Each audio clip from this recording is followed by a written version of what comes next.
markii aan saddexda xisbi isu eegay horta ninku hadduu suldaan yahay ummadda waa u suldaan xisbi walbana waa u suldaan ama xisbi ha ka wanaagsanaado ama ha xumaado waxaa nagu waajiba annagu axsaabta taageeradooda inaan ugu horrayno dadka xisbiga waddanina wuu naga mutaystay taageero buuxda inaynu siino axsaabta kale ciddii ummadda ay matilaan ama cidda madaxweynaha wasiirnimadiisu ay xaqiiq tahay dee xukuumadda waxaanu leenahay inay wax ka qabato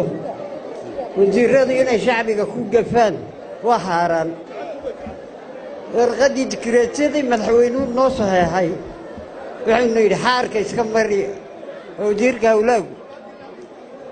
taasina sharaf maaha waxaannu leenahay anuu halkan xisbigaa ninkaas wasiirkaa ma rabo inaan xisbigan dhexdiisa kaga hadlo waayo xisbigu wuxuu baagahayay dad taageera iyo dad gowdka u soo dhiciya oo madaxtinimada soo gaadhsiiya waxaan leeyahay xisbiga waddani ilaahay guusha ha siiyo guulkama dambaysa alla ha gaadhsiiyo waxaan leeyahay laga bilaabo anuu maanta waxaan ka tirsanay xisbiga waddani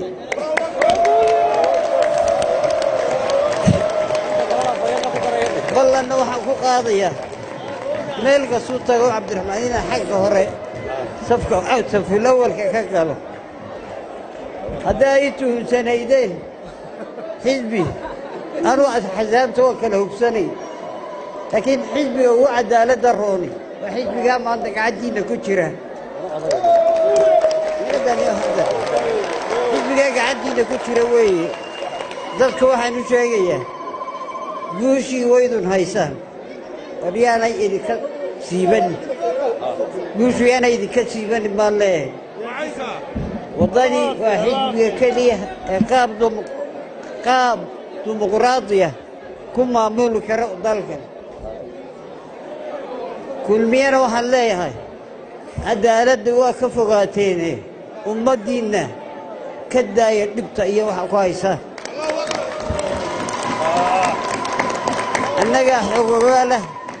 annagaa xogogaala oo ilaa guniya baar baydi soconnay axsaabta xisbiga kulmiye wuxuu ka dhigan yahay bulshadii dhasheeda cunaysay dhashaada inaad koriso mooyee inaad cunto dee kaama aanu eegayn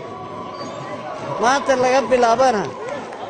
wax allo wixii kartidaydu iyo karaankaygu yahay sidaan u muquunin lahaa kulmiye ayaa kalageed qabanaya taa waxaan leeyahay horta waa ariga kulmiye naga dhexeeya waxaan leeyahay guushii wax yar baa inooga hadhay guushii wax yar baa idinka hadhay oo inooga hadhay guushaa cabdiraxmaan maanta ku hubinno oo aan gaadhsiinno gacantiisa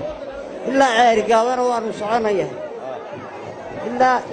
bari iyo galbeedba waa isu maraya anuu asalaamu calaykum waraxmatullaahi wabarakaatu